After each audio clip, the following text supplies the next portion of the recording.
Hello, I am Sami Muravid. This is my project traffic of Introduction to Artificial Intelligence with Python.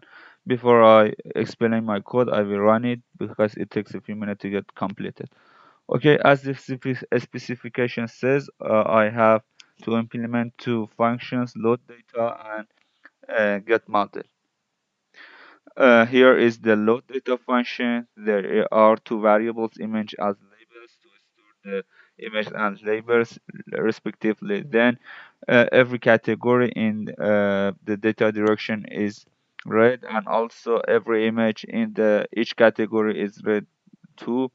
Uh, every image is stored in a variable called image. Its type is uh, converted to a numpy array, and also its type is converted to 32 to improve the uh, to speed up the calculations. After that, every value of pixel is divided by 255 to improve the accuracy.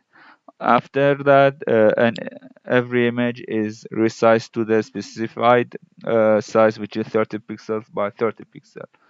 Finally, every image is appended to the image list. Also, each category is converted to an integer variable and is appended to the labels list. Finally, this function will return a tuple of images and labels to the main function.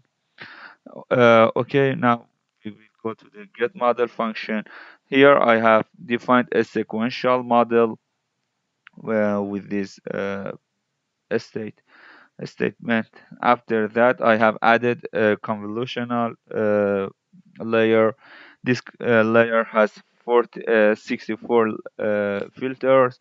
Every kernel size is 3 by 3, and the input shape is 30 pixels by 30 pixels by 3, which stands for RGB color. Also, the activation function is the relu function. After that, a max boolean layer is added. Its size is 2 by 2. uh, Again, another convolutional layer is added to the model. uh, this time it has 128 filters, and also its activation function is relu. Its size is 3 by 3.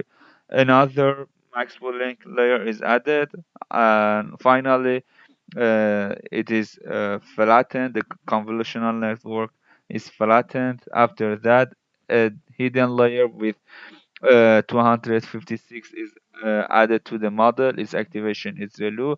And finally, the output layer, which has a number of categories, nodes, is added to the model. Also, to avoid overfitting, a dropout of 30% is added to the model. Here, the model is compiled with these settings, and finally, the model is returned to the main function. Uh, as you see, the code is running. Because it takes a few minutes, I will pause the video here and resume later. Okay, thanks for your patience. It is Epoch 9 now. It is Epoch 10. I also have written a README file, and I also compared 8 models to each other, and I think the best model is that one. It is running now. This model, let me see, have about 1,000,000 uh, 200,000 parameters. Now the code is running and reaching its final. As you see, the accuracy is very good. It is over 99%, and now it is running the code on the entering data. Okay, as you and here over the accuracy is over 98%, which is very good. Thank you.